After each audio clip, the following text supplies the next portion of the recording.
Palestine. Free Palestine. The Palestinian protest shut down the Oscars. পশ্চিমা বিশ্বের একটি অহংকারের জায়গা সেই হলিউডে সম্প্রতি শুরু হয়েছে ইসরায়েল বিদ্বেষের আলোড়ন। বিশ্বজুড়ে এখন এক আলোচনার কেন্দ্রবিন্দু ইসরায়েলকে ঘিরে সেলিব্রিটিদের বয়কট।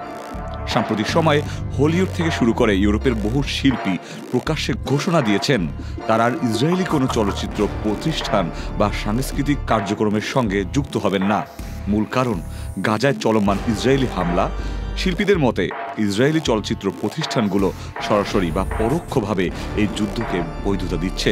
তারা মনে করেন এই প্রতিষ্ঠানগুলোকে সমর্থন মানেই এককভাবে সহিংসতাকে সমর্থন করা। এখন পর্যন্ত প্রায় 4000-এর বেশি বিভিন্ন শিল্পী এবং কলাকৌশলী এই বয়কটে সই করেছেন। এর মধ্যে কয়েকজন বিখ্যাত নামও আছে, যেমন অস্কারজয়ী অভিনেত্রী অলিভিয়া কোলম্যান, হলিউড তারকা হাল্ক খ্যাত মার্ক রাফালো, ব্রিটিশ অভিনেতা রিজ আহমেদ, খ্যাতনামা অভিনেত্রী টিলডা সুইন্ট। ওয়ালটন এখন দেশের সীমানা পেরিয়ে পৌঁছে গিয়েছে 50টিরও বেশি দেশে। ওয়ালটন, ঘরে ঘরে বিশ্বজুড়ে। এই বয়কট আয়োজন করেছে ফিল্ম ওয়ার্কার্স ফর প্যালেস্তিন নামের আন্তর্জাতিক গ্রুপ, যেখানে প্রধানত অভিনেতা, পরিচালক ও প্রযোজকরা যুক্ত।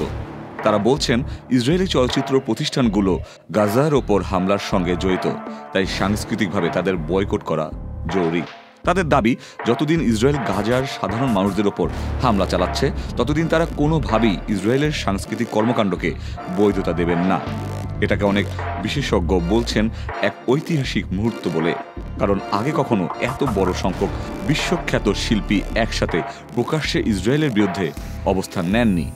ফলে এই বয়কট শুধু চলচ্চিত্র জগৎ নয়, আন্তর্জাতিক রাজনীতিতেও আলোচনার কেন্দ্রবিন্দু হয়ে উঠেছে।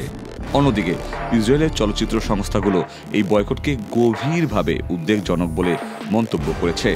অর্থাৎ একদিকে যুদ্ধক্ষেত্র, অন্যদিকে বিশ্ব সংস্কৃতির অঙ্গনে চলছে তীব্র টানাপোড়েন।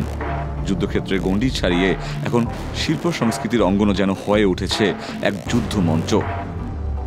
Ikhtiyar Ferdous, channel I.